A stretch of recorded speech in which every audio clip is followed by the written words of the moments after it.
Herald News. Tomorrow's headlines today. Good afternoon, Klamath Basin. It's Thursday, June 28, 2018. I'm Carolyn Cabral with the Herald News. Here's a preview of stories you can find in tomorrow's edition of the Herald News.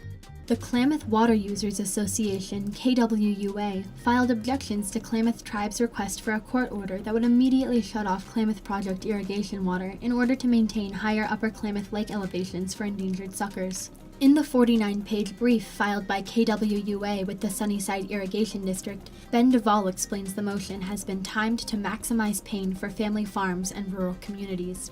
It also addresses scientific arguments as well as the severe consequences that would befall local farms, businesses, and communities if the request for a preliminary injunction were granted. The Klamath Tribes filed the lawsuit in motion for preliminary injunction on May 23rd.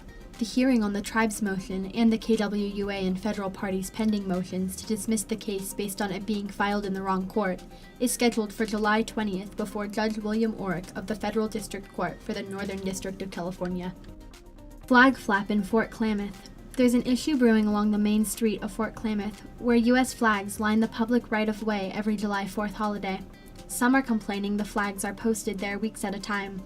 Now, the Oregon Department of Transportation has pulled the permit that allows for the flags. More details in Friday's edition. Brian Charlton has been appointed interim director of the Klamath Basin Research and Extension Center, effective July 1st. Charlton has spent his entire 24-year career at Oregon State University and KBREC working in potato variety development and cultural management. Since 2014, he has served as Klamath Basin Potato Faculty Scholar. Longtime former director Willie Riggs is expanding his role with KBREC. Charlton has held several positions at KBREC, including Associate Professor, Instructor, Senior Faculty Research Assistant, and Faculty Assistant. See details in Friday's edition. The Herald News has a new augmented reality app. It will launch with the publication of its Klamath Basin Business Directory to be inserted in the newspaper over the weekend. Check out details in the directory. If you want to lend a hand for the families of the journalists who were killed Thursday while working in the Capital Times Annapolis newsroom, look to our Facebook page for a GoFundMe address.